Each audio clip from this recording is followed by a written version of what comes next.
కొద్ది నెలల కిందట నేను చెప్పిన మచిలీపట్నం టు విజయవాడ 70 కిలోమీటర్లు, విజయవాడ టు గుంటూరు మరో 40 కిలోమీటర్లు.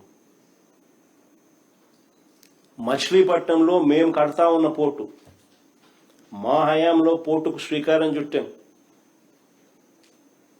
పనులు మొదలు పెట్టాం, పర్మిషన్ తెచ్చాం, ల్యాండ్ ఇచ్చాం, ల్యాండ్ కొనుగోలు చేసినాం, ఇచ్చినాం,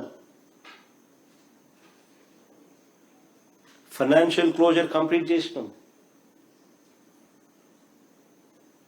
ఎవరితో ప్రమేయం లేకుండా దానికి డబ్బులు వచ్చేట్టుగా ఏర్పాట్లు చేశాం.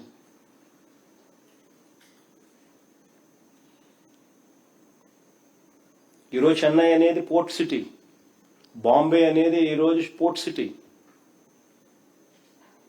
ప్లాన్ బి కింద మేము చెప్పినాం మచిలీపట్నం టు విజయవాడ 70 కిలోమీటర్లు, విజయవాడ టు గుంటూరు మరో 40 కిలోమీటర్లు, మొత్తం ఈ 110 కిలోమీటర్లు నేషనల్ హైవే రోడ్డు ఉంది. ఈ నేషనల్ హైవేకు కాస్త అటు ఇటుగా ఈ మొత్తం క్యాపిటల్ ఏరియా కింద డిక్లేర్ చేయండి. మచిలీపట్నం నుంచి ఎంఏ తీసుకోండి, విజయవాడ నుంచి విఐ తీసుకోండి, గుంటూరు నుంచి జియుఎన్ తీసుకోండి, మావి గన్ అని పేరు పెట్టండి.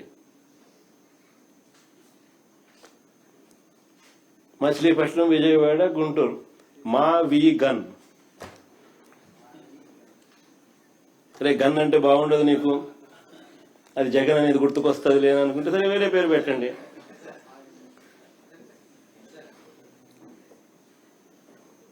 మచిలీపట్నం నుంచి ఎంఏ తీసుకోండి, విజయవాడ నుంచి విఐ తీసుకోండి, గుంటూరు నుంచి జియుఎన్ తీసుకోండి, మా వి గన్ అని పెట్టండి. బ్రహ్మాండమైన 110 కిలోమీటర్లో క్యాపిటల్ ఏరియాని డిక్లేర్ చేయండి, కారిడార్ కింద క్యాపిటల్ ఏరియాని. కనీసం ప్లాన్ బి అన్న కనీసం పిక్చర్లోకి వస్తే అట్లీస్ట్ నువ్వు పెట్టే 2 లక్షల కోట్ల రూపాయలు ఈ రాజధాని ప్రాంతంలో అది అయ్యేది కాదు, సచ్చేది కాదు. ఆ 2 లక్షల కోట్లలో 10% పెడితే చాలు. ఈ మచిలీపట్నంకు, ఈ విజయవాడకు, ఈ గుంటూరు మధ్య కనెక్టివిటీ కోసం, రింగ్ రోడ్లు, ఇతరాతర పనుల కోసం, ఇతర మౌలిక సదుపాయాలు, చిన్న చిన్న మౌలిక సదుపాయాల కోసం 10% పెడితే చాలు.